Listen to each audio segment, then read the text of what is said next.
Hello everyone, welcome to my next installment of Agatha Christie reviews.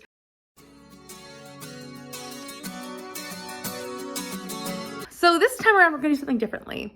I have found that after I have read 3 Agatha Christie's, typically a month and a half goes by and I just don't have the memory for what I want to discuss in my spoilers topics. So we're going to do this in a way that I've noticed from my friend Berna's wrap-ups. So we will be doing a little bit of a individual book review of each book as I finish them. So this is the first one that I will talk to you about. I will go through spoiler-free first, and then I will cut all of my spoiler-free ones together and then do spoilers all together after that. Or spoiler-free? However I said that, I'm sorry.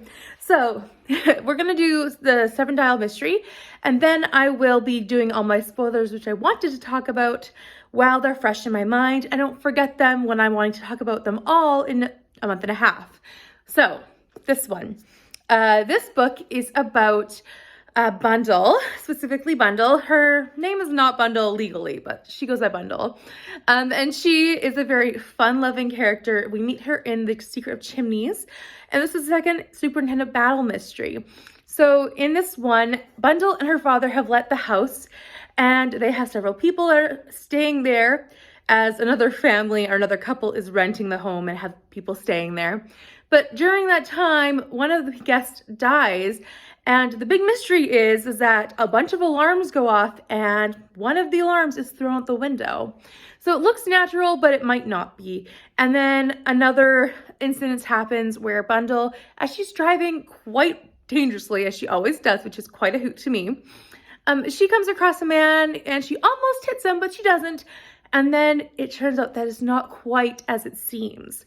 That's the premise of this one. I really enjoy this, actually. This is one of my favorites. And this is the first Agatha Christie I remember actively giving 5 stars to. I think I had read Murder on the Orient Express before that, but this is the first one I distinctly remember giving 5 stars to when I was rating my Agatha Christie books. So this is one of my favorites for that reason specifically, but thoroughly enjoy this one. It has a lot of funny characters, tongue-in-cheek kind of humor, and I really enjoy Bundle as she kind of pushes the story forward in her really go-get-em kind of 1920s way. This is a late 1920s book, and I think it really shows that in the way that Bundle is a character. You see that in a lot of the other characters as well, but I really think Bundle shows that off. So that is the spoiler-free section of this. You will see me now in the spoilers section after you watch my other spoiler-free reviews. Hello everyone, we're here with my next book, which is Partners in Crime. This one is a second Tommy and Tuppence novel. Well, it's technically a novel, I think, but it's more like short stories, and I really enjoyed this one. I gave it 4 stars. This one, as spoiler-free terms, is just about Tommy and Tuppence solving crimes that come into their little detective's office. It's really fun and really interesting. Because it's a short story collection, I don't have that many spoilers to give, actually, but I thought this one was fun. It does talk about a lot of the events that happened during this time, but it is really kind of just more getting to know Tommy and Tuppence. This one follows them specifically as they are kind of newly married, I think. I haven't read book 1 yet, so you can't quote me on that. But they are very new into their marriage, I believe, because they are married. But Tommy still refers to her as his secretary and not as his wife to people who come in, so it's really funny about that. They also have Albert, who is about 15 at the beginning of this story, or this book, and he is wanting to be a butler, he's wanting to take cards, he's a little over the top, but very fun. So this book does follow a lot of their adventures and how they solve crimes together. I think it just is a really interesting way of looking at Tommy and Tuppence and showing us some little mysteries, but not having too much of an in-depth situation. There are certain stories that are one story, like one chapter, and then it continues into the next one. So the first one was, the first situation of this is called The Case of the Affair of the Pink Pearl, and then the second one is called The Affair of the Pink Pearl Part Continued, and then the second, 5th chapter is The Adventure of the Sinister Stranger, and then chapter 6 is The Adventure of the Sinister Stranger Continued. So that's kind of how they go for these short stories. Some of them are one chapter long, some of them are two. And I really enjoy just reading about them and reading about their relationship through their mysteries and loving how they work. So I gave this one a 4 stars. I do think that this one has a lot of really interesting elements, and I think this one has a lot of foreshadowing for Agatha Christie's later books, as I've noticed, because I've read a lot more of her later work than this one, I've read some of her early ones too, but not all of them obviously. And this one had a lot of strange, or like not strange things, but like little nuances that would be like, that comes up in a future book, or that one is definitely a future book thing, or whatever else. It was really interesting to see how these kind of little things came up in the, upcoming books that she would write. So I liked having those little Easter eggs. Something else that's really interesting about the series that you really notice in this one, Poirot exists. He is in their world, and they talk a lot about little gray cells, and I was like, that's interesting, because Hercule Poirot is the only one who's ever talked about that. So it says on page 222, "Be silent, mon ami. I have this kind of little idea, colossal, stupendous, that always comes sooner or later to Hercule Poirot. If that is it, oh Lord, I hope I am in time." So it's really set in the same world as Hercule Poirot, and they have only 5 books together, so they don't ever interact as far as I'm aware. I've read the other, like the last 4, and they don't interact with Hercule Poirot unless Poirot does in his books, but I thought this was really funny to have that little Easter egg in there. So really interesting, and I thoroughly enjoyed reading this one. It made me laugh, it made me invested, and I give it 4 stars because I don't really give short story collections 5 stars. They have to be completely perfect, but this one was a really good one, so I'm excited to read the first one this year. I'm saving it for a future month, but I will be reading that this year and finishing off the Tommy and Tuppence series. Hi, so I finished my final Agatha Christie book of this video, I guess, and this is actually my first Agatha Christie book of May. So that has been Death Comes as the End. I have really enjoyed my reread of this, and I am going to butcher names, so I am very sorry in advance. So this one I read for historical readathon, or historical fiction readathon, and I really enjoyed my reading experience since I knew the whodunit and I could remember a lot of details, but I also didn't remember all of them. So it was really interesting to reread and re-listen to this one because this one is in ancient Egypt and they have Egyptian names, specifically ancient Egyptian names, not current Arabic names. It was really hard for me to remember how to pronounce the name, so I'm very sorry, and I'm going to try my best. So in this book, we're following mostly Renaissance, who has come back to her family after being widowed, and she is with her 3 older brothers, well, 2 older brothers, 1 younger brother, and she is spending time with them as her father is away. He is a priest, and they take care of people who are passing away. Not who are passing away, who have passed away, and they are in charge of burying them, and that's kind of how they make a lot of their livelihood or money. They also have an estate of which they run and have crops and all these things, and their father is very much a micromanager. He tells his sons how to do it, which trades to do, and it is very frustrating for these 2 oldest sons, at least, who are trying to show that they are capable. So he is quite a difficult father for them to be under, especially as they are 2 grown men and they have their families and they're trying to show that they are very much able to have partnership in this estate. Now, when he comes home from his most recent trip, he brings home a concubine. Her name is Nofret, and she is very beautiful and very young, and she's very charming, and everyone in the household is very annoyed with her instantly because she puts herself too high above everyone else. It is a very toxic situation from the get-go, and instantly, what's his name? The father's mother says, "This is a bad situation. When you leave, take her with you." And he does not. That is a situation that we are set out with from the story, and it is a family novel, essentially. I give this one 4 stars. I think it's a really interesting look at ancient Egypt and their mythology and their superstitions. It is also really interesting to look at these characters and how Agatha Christie wove into this story very interesting things. This also has an interesting fun fact of history where Agatha Christie based this story off of some papyrus that was found where there was a note written on it about how to run an estate. And it is very much just like, you should do this at the state. I can't remember exactly what it says, but it was like what this father would have written back to his children. She decided to write a book about it. So I think it's really fun. So this one I really enjoyed. I think it's a really interesting mystery, and I really enjoy how it looks at ancient Egypt and their mentality towards life and death and all of those things, which are very true to ancient Egypt from what I've read and learned. And I am not an expert by any means, but very interesting. Obviously, there are racial, not appropriate terms in this and not appropriateness, but it's part of reading classics and reading from perspectives that you don't always agree with. So spoilers about this. I did know that Jimmy was the murderer.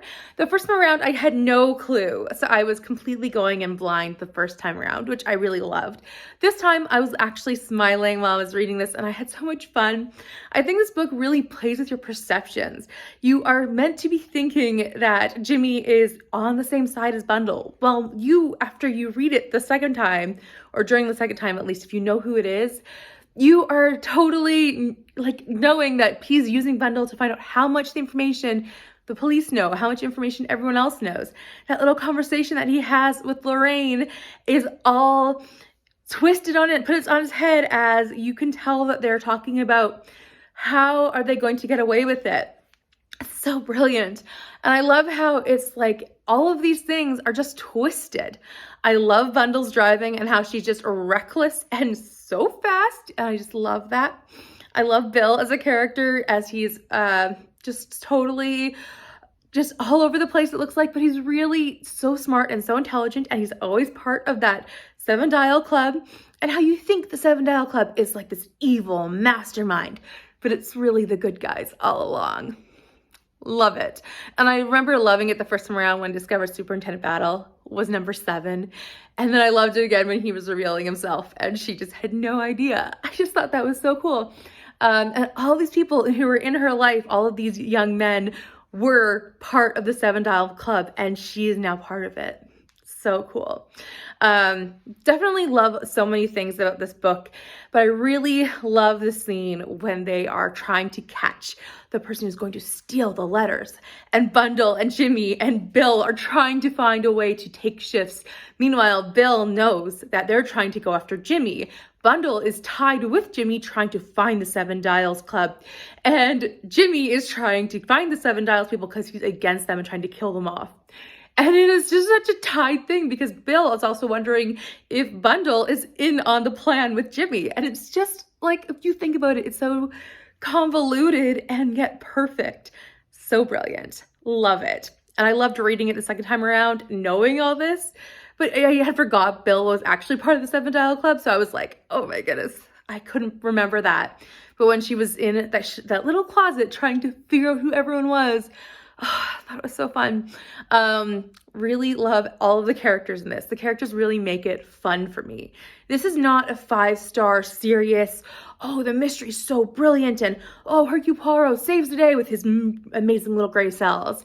This is a 5-star that's like really fun for me. I think this is a really satirical mystery. I think this one has a lot of satire in it about those little gangs, or those little, those little spy groups that Agatha Christie's trying to poke fun at. At least I think that's what this is.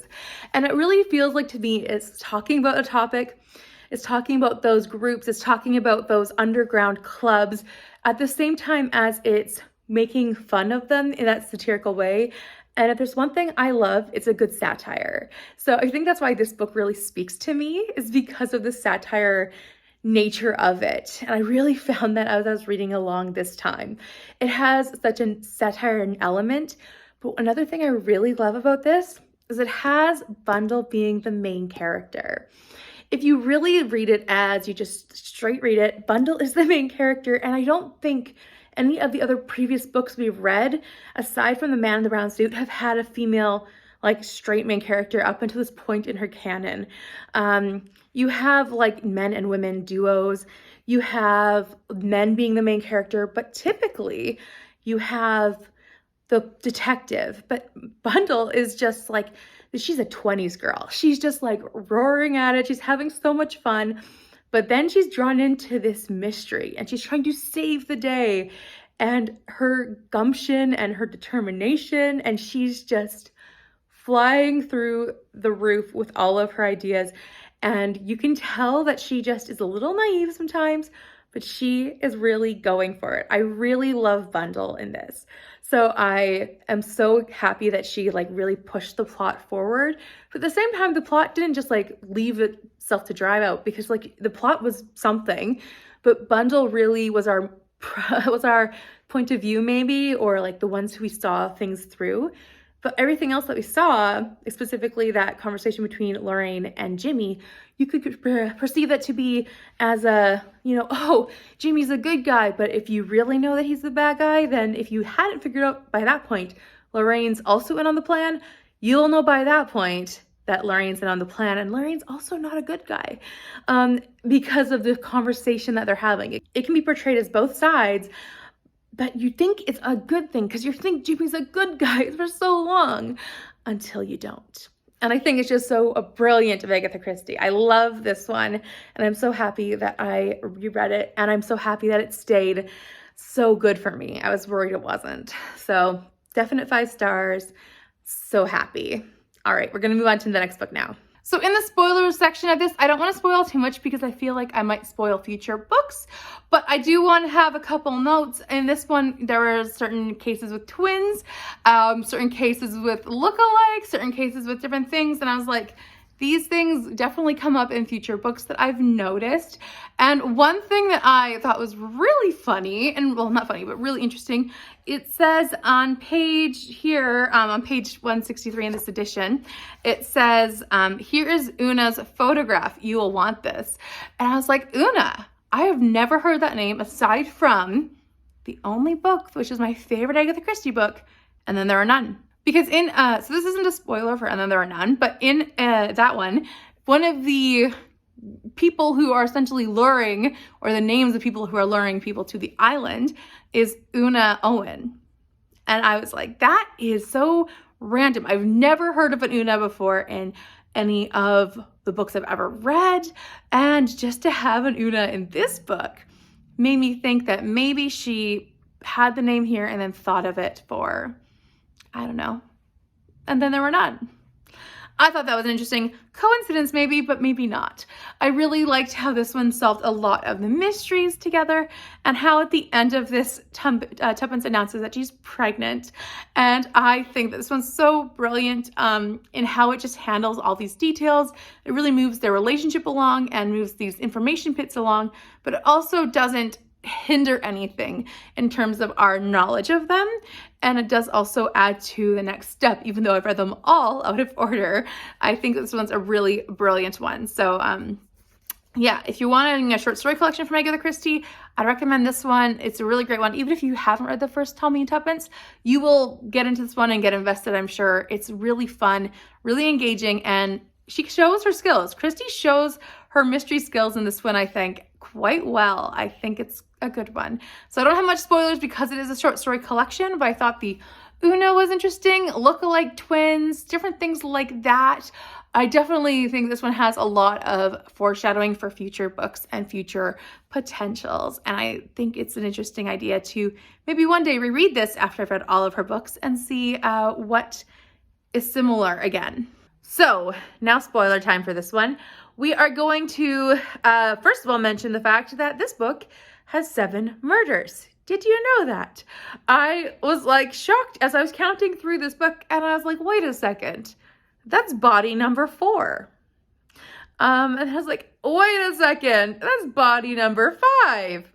This has 7 murders. And I was like, people typically think that Agatha Christie doesn't have serial killers, but typically the murderers in her books are the ones who are like, they kill one person and then they have to kill another one because, oh wait, that person saw. So I'm going to give a Death on the Nile example here, and I'm going to hope that you have either not read that or you know the example I'm going to give. So I'm going to, maybe I'll leave a timestamp here of what I'm talking about in case you don't want to be spoiled for what I'm going to be describing here of her typical murder conundrum. So I'm not going to give spoilers for who done it, but I'm going to give spoilers for who dies in Death in the Nile.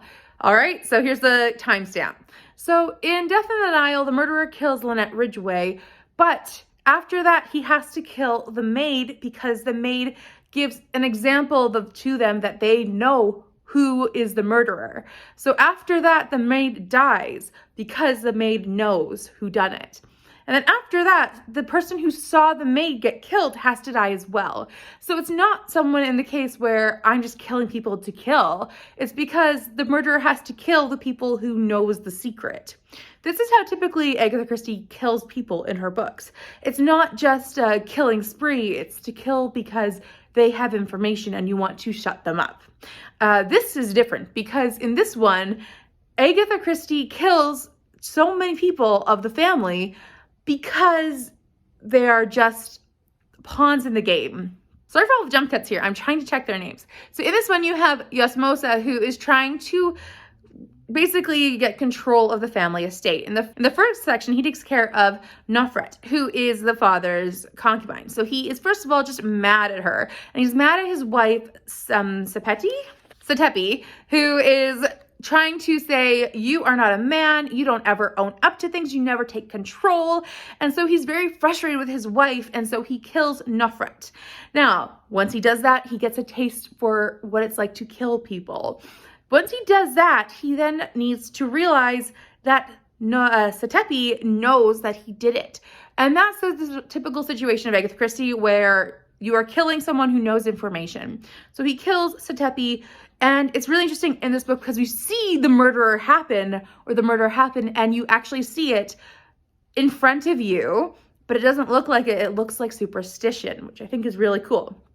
Then, after that incident, he kills his brother, which is really fascinating because he pretends that he is the main guilty party, which is like another Agatha Christie book, but I'm not going to mention that in case you have never read that one and I don't want to spoil you. So Sobek dies because he eats the food that Yamosa is supposed to be eating. Yamosa's eating, but he's actually the intended victim. Sobek is supposed to be the one who dies.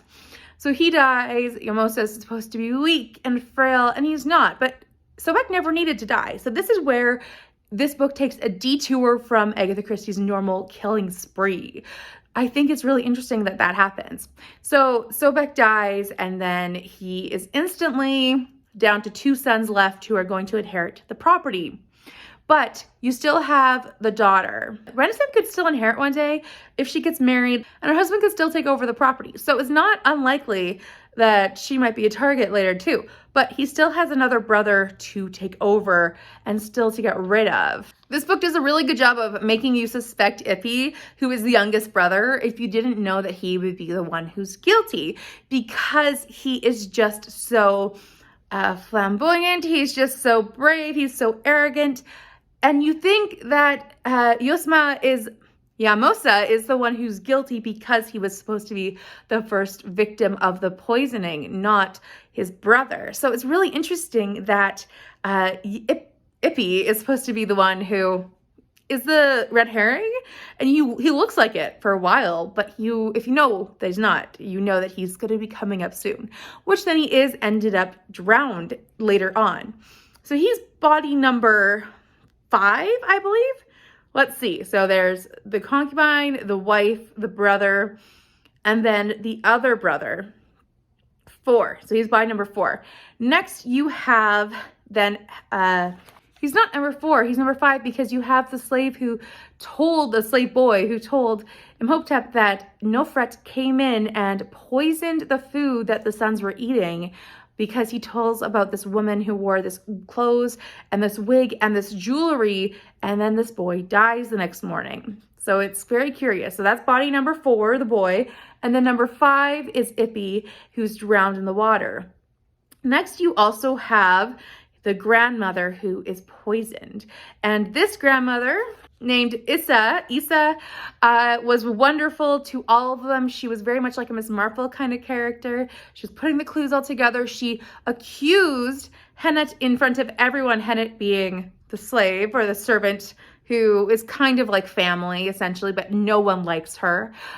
She accused her in front of everyone to see who would react, and she figured out who it was, but she didn't tell anyone because she didn't want anyone to know, but she accused Hennet in front of everybody, and it was just the wrong move. But she knew who it was then. She knew it was Yamosa. I'm trying to say the right name. But then she dies. Isma dies, and so she's body number 6. But then Hennet dies because she knows too much information. And as we're coming up to the end, we almost have a body number 8 for the victims count, being Renison, as she is drawn there over a false message from Hennet, who is basically tricking her to go and meet her brother it's a false message, if you ready to know. But she's drawn there, and so she's almost body number 8. She's almost the 8th victim. And I think it's really interesting that this body has 8 victims, 8 bodies, including Yamosa, who is then shot with an arrow. He's killed in the act of trying to kill his little sister, because he then would be the sole beneficiary of the entire estate, and no one would suspect him.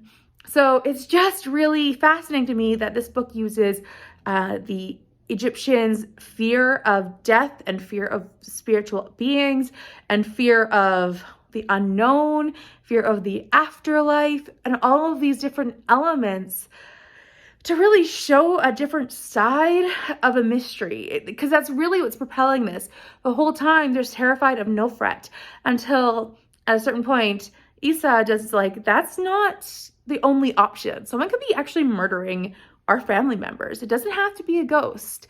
And I think that's what clicks. And it's just so interesting. We also have Horai, who is the scribe, and he is such an interesting person. He is such a thoughtful person. He is able to figure out, who it possibly could be, and trying to stick around and trying to save the lives of many people, but mostly Renison, who he is in love with, and he wants to save her, but he cannot let on that he is in love with her. Otherwise, that will give it away, and he will actually end up causing her death. So I think it's really interesting that this book includes the ancient Egyptians' view of spiritual life, also with a mystery element, and having this massive body take, which I don't think people consider when they put it in this book. They're like, this is not one of our biggest body counts. The ABC murders is their body count. That book has 4 murders. 4. Sorry if I spoiled something for you. It's 4 murders. That is not the biggest serial killer book.